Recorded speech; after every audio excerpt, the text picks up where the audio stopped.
I still remember the weight of that first paycheck in my hands. $3,200. My first full month as a mechanical engineer, fresh out of college with my degree and a mountain of hope.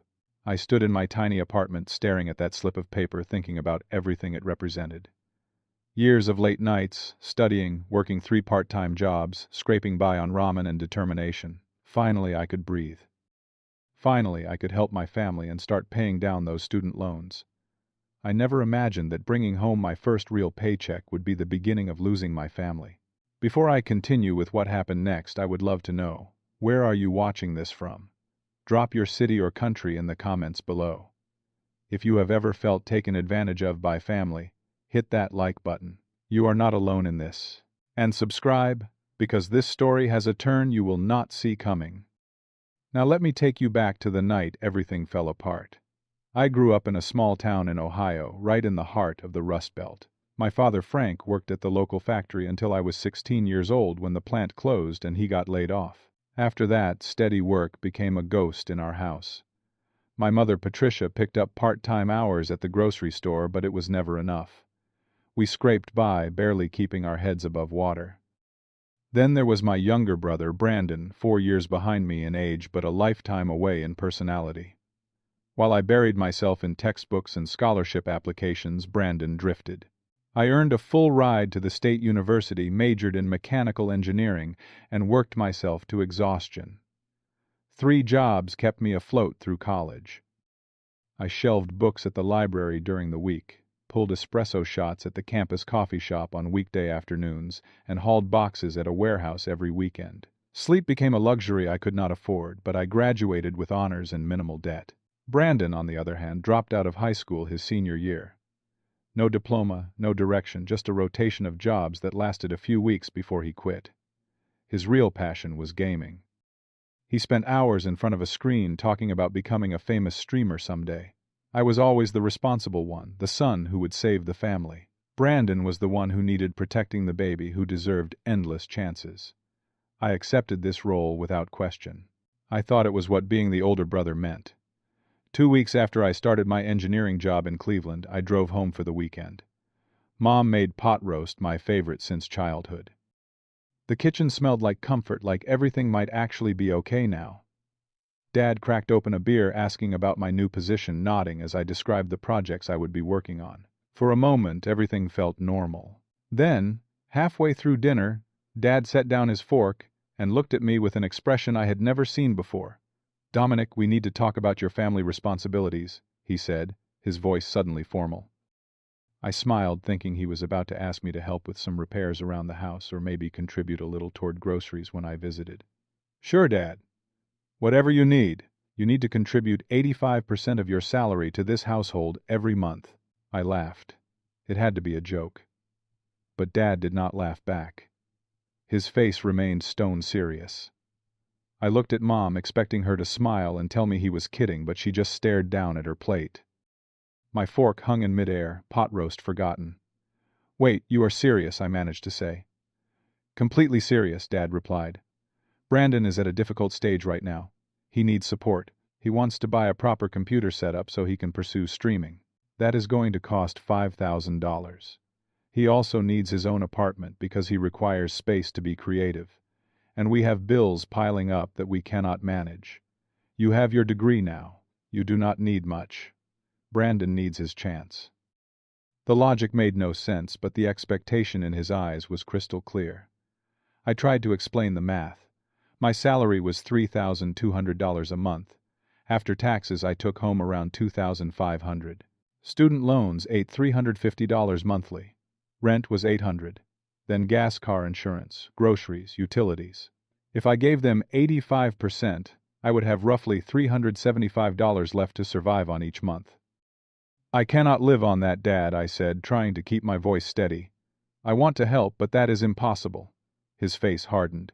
"We sacrificed everything for you. Who fed you for 18 years? Who kept a roof over your head? Now it is your turn to pay back this family. You are being selfish, thinking only about yourself." Brandon, who had been quiet until now, looked up from his phone. "Yeah, bro, you already got your degree. I need my opportunity. When I make it big streaming, I will pay you back." The casualness in his tone stung worse than Dad's anger. There was no gratitude, no acknowledgement of how hard I had worked. Just entitlement. Mom finally spoke, her voice soft but pointed. Dominick, cannot you help your brother just a little? She was not defending the 85% exactly, but she was clearly on their side. Family helps family, she said. That was the line they kept repeating. I tried to negotiate, offered $200 a month, promised to help Brandon find stable work, offered advice and connections. But Dad cut me off. Not 200, 85%. That is your responsibility to this family. When I shook my head, unable to agree to something that would destroy any chance I had of building a life, Dad stood up from the table. His chair scraped against the floor with a sound that felt final. If you will not do this, then you are not my son anymore, he said, his voice cold and sharp as winter steel. You can leave this house, and do not bother coming back. The words hit me like a physical blow. I looked at Mom silently, begging her to intervene, to tell Dad he was being unreasonable. But she just sat there, tears sliding down her cheeks, saying nothing. I turned to Brandon, hoping for some flicker of understanding, some acknowledgement that this was insane. He was scrolling through his phone, completely unbothered. I stood up slowly, my legs shaking. I cannot do this, Dad. I am sorry. I need to build my own life. I will help when I can, but not like this. Dad did not look at me. He slammed his hand on the table, making the dishes rattle. Then get out.